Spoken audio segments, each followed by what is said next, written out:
Sure, here's a 1600-word article without headings on the P-700 Granit heavy anti-ship missile and its use on submarines and cruisers, optimized for a compelling YouTube video narration. The P-700 Granit, known to NATO as the SSN-19 shipwreck, is one of the most formidable anti-ship cruise missiles ever developed.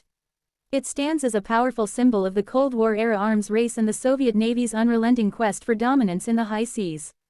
Designed primarily to target large naval formations, especially U.S. carrier strike groups, the Granit is a heavy, supersonic missile capable of devastating strikes with a single hit, and even more so when launched in a coordinated swarm. At over 10 meters long and weighing more than 7,000 kilograms, the P-700 is not your average cruise missile. It carries a massive 750-kilogram warhead, either conventional or nuclear, with a range that stretches up to 625 kilometers.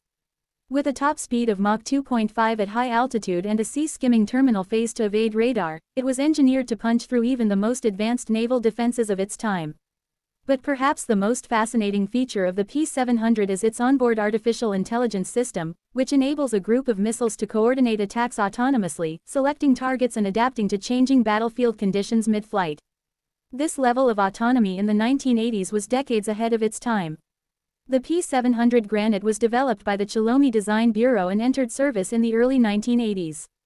It was intended as the backbone of the Soviet Union's long-range naval strike capability, specifically crafted to neutralize American carrier battle groups, which were seen as the linchpin of U.S. naval power. The missile's sheer size and power required specially designed platforms capable of carrying and launching such a behemoth. Two primary types of vessels were selected to carry the Granit: nuclear-powered submarines and surface cruisers.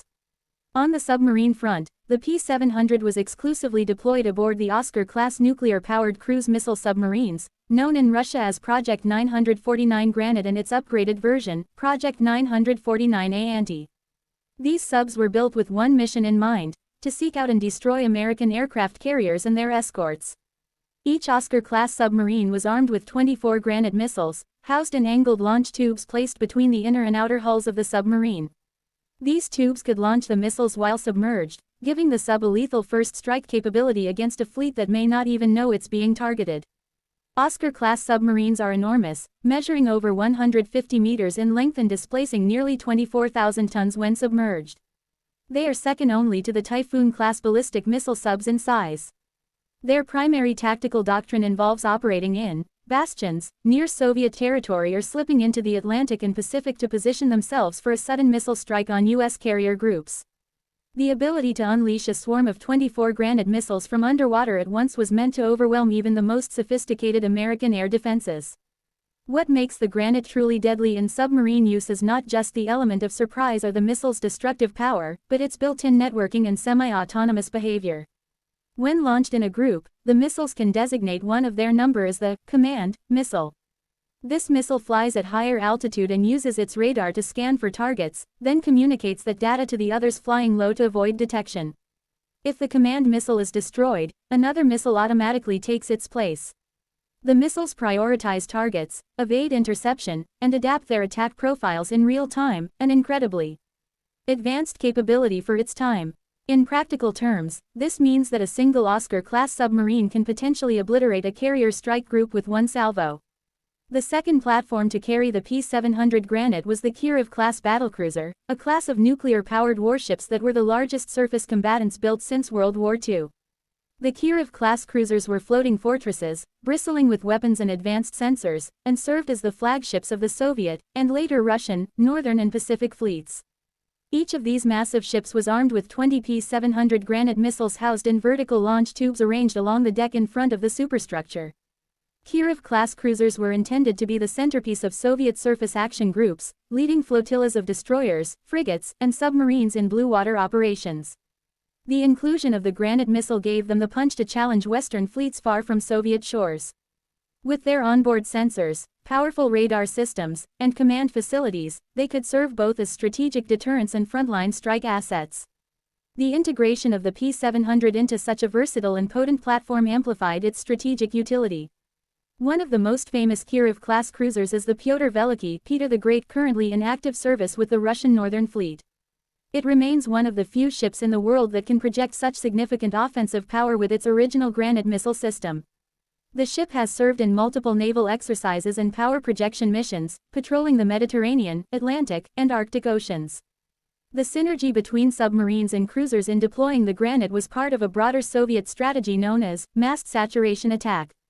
The idea was to launch dozens of missiles simultaneously from various platforms, some from under the sea, others from surface warships, thus overwhelming enemy defenses through sheer volume and complexity. American carrier battle groups were equipped with layered defenses, including the Aegis combat system, fighter aircraft like the F-14 Tomcat, and CIWS close-in weapon systems, but the Soviets bet that even the best of these would buckle under a coordinated Granit assault. During their peak operational period in the 1980s and 1990s, Granit-equipped vessels were at the heart of Soviet naval war planning.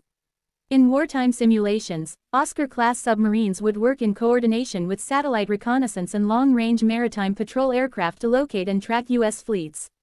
Upon receiving targeting data, a submerged Oscar sub could rise to launch depth, fire its 24 Granit missiles in a ripple salvo, and dive back to safety. Simultaneously, Kirov-class cruisers might fire from a different axis, creating a pincer missile strike designed to paralyze or destroy the enemy fleet within minutes. The P-700 Granit was never fired in anger, but its presence changed the way NATO and the U.S. Navy approached naval warfare. Carrier groups adapted their formations and increased their reliance on early warning aircraft and satellite surveillance to detect Soviet submarines. Anti-submarine warfare gained renewed emphasis. In effect, the Granit missile forced Western navies to evolve their tactics and technologies to survive against an opponent who had bet everything on a decisive, overwhelming first strike.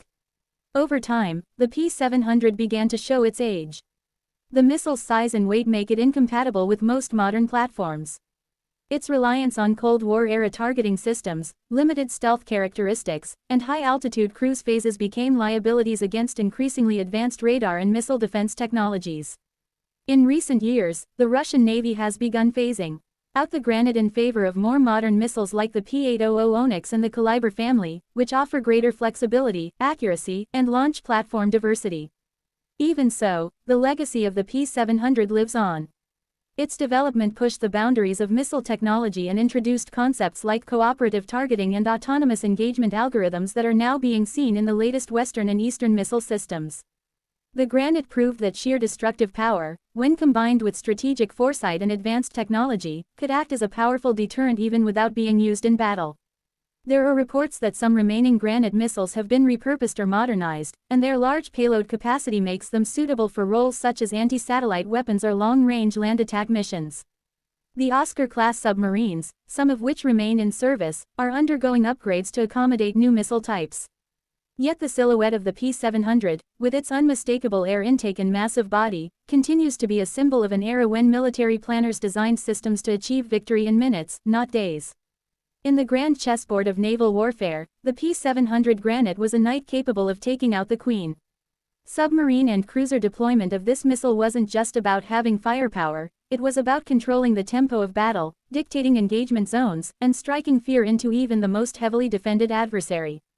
It was not perfect, and it is now nearing obsolescence, but the doctrine it supported and the message it sent remain relevant. In naval combat, the side that strikes first with the most decisive force often controls the outcome. For those studying naval strategy and missile technology, the P-700 Granit is more than just an old Soviet missile. It is a case study in designing weapon systems that shape not just the battlefield, but the entire strategic posture of nations. Whether fired from the cold, silent depths of an Oscar-class submarine or the armored deck of a Kirov-class battlecruiser, the Granit was, and remains, a testament to the high-stakes calculus of Cold War naval warfare. Let me know if you'd like a script version with timing for narration or background music suggestions.